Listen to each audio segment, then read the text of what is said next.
Let's move on to the next item, My Vocabulary. You can make your personal Norwegian word list by clicking on any of the vocabulary items available in the lessons.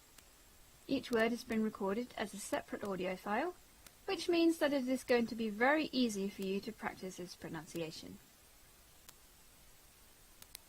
When you move the cursor over some of the words, they will change their colour.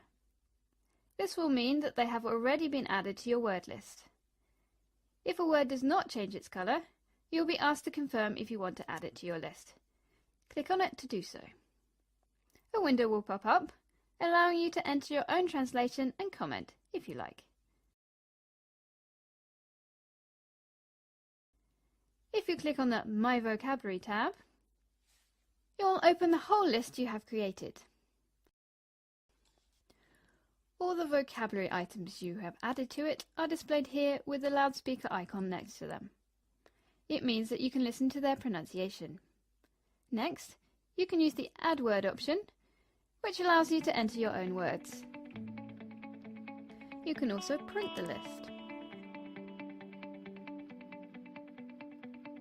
The Lingua Sunrise course is designed for students who are just beginning their adventure with Norwegian. At present, there are no online courses like it. None of those that are available can offer you so many features and tools as the Lingua Sunrise course. They are all here, just one click away, waiting for you to discover them. We wish you good luck and hope you join us.